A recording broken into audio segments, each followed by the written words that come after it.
Life energy black అనేది ప్రాణమయ కోశంలో ఉందా, మనోమయ కోశంలో ఉందా, విజ్ఞానమయ కోశంలో ఉందా, ఇంకెక్కడ ఉంది అని వెతికే ప్రయత్నం ఈ మోడర్న్ సైన్స్ చేయదండి. ఇన్ని మందులు వాడుతున్నారు కదా, ఎక్కడొక్కడ గుణం కనిపించాలి కదా, ఎందుకు కనిపించట్లేదు? బికాస్ మరి చిన్నప్పుడంతా తర్వాణి అన్నం తినేవాళ్ళం అండి. తర్వాణి అన్నం అంటే పెరుగన్నం ముందు పెట్టేసి చద్దన్నం తినేవాళ్ళం. ఇప్పుడు దాన్ని మనం ప్రోబయాటిక్స్ స్టార్ హోటల్లో కూర్చుని 1000 రూపాయలు పెట్టుకుని కొనుక్కొని తినడానికి కూడా రెడీ అవుతున్నాం.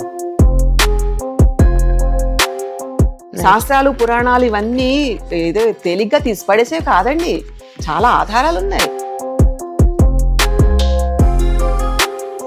నా బాడీలో ఇలాంటిది ఒకటి డిస్ఫంక్షనాలిటీ ఉంటున్నప్పుడు లేదా నాకు స్ప్రెయిన్ అయినప్పుడు ఏం జరుగుతుందో నాకు తెలియాలి అని మా అమ్మమ్మ గారిని అడగగా నా వేలు విరగొట్టేసిందండి. ఇప్పుడు అత్తు పెట్టుకుంది. వేలు విరగొట్టిందా? అది అతుక్కుంటుంది, నువ్వు దాన్ని ఏం చేస్తావు చేయి చూస్తాను.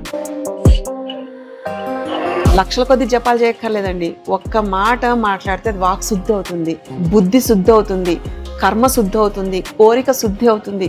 సిద్ధింపజేయడం ఇవన్నీ, but whether you are in that conscious level or not అన్నది ఈ ట్రైనింగ్ వల్ల వస్తుంది. ఈ మధ్య వైరల్ రావడంతో ఫుడ్ పాయిజన్ తోటి ఆల్మోస్ట్ 200 వామిటింగ్స్ అయ్యాయండి, without exaggeration. Nothing. I just allowed my system to be like that. So నా లో ఎనర్జీ బాడీ దాన్ని అది సరి చేసుకుంటున్నప్పుడు నేను ఇంకో దానికి నేను ప్రయత్నం చేయకూడదు. శరీరానికి ఉండే ధర్మం అది. So medication is like a silent killer. చక్ర సిద్ధం అంటే ఏంటి, సిద్ధ వైద్యం అంటే ఏంటి? సిద్ధ శాస్త్రం అనేది శివ సంహిత నుంచి డిరైవ్ అయినదండి. సిద్ధ అంటే సిద్ధింప చేయడం, అంటే కంప్లీట్ చేయడము. చక్రము, కరము అంటే చేతులండి. ఉత్త చేతులతోటి ఏ మెడికేషన్ ఏమీ లేకుండా ఎనర్జీ మ్యానిపులేషన్ తోటి బాడీని ఎలా అలైన్ చేయడం అనేది ఇట్స్ అన్ ఆర్ట్.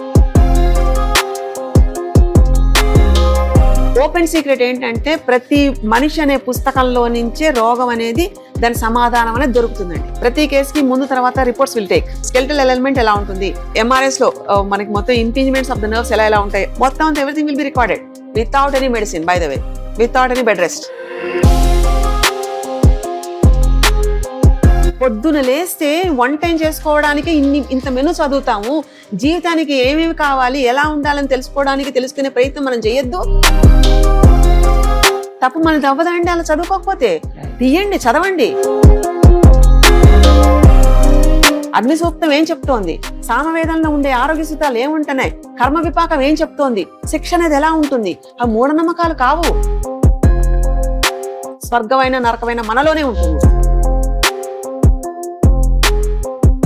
పితృదేవతలని ఎప్పటికీ సంతృష్టిపరచడం చాలా అవసరం అంటారు. No compromise. మహాకుంభమేళానికి కొన్ని కోట్ల మంది వచ్చి స్నానాలు చేస్తున్నారు బయట ప్రపంచాల నుంచి. వాళ్ళని పిచ్చివాళ్ళ. హిందూ ధర్మం is like a mirror for the human life.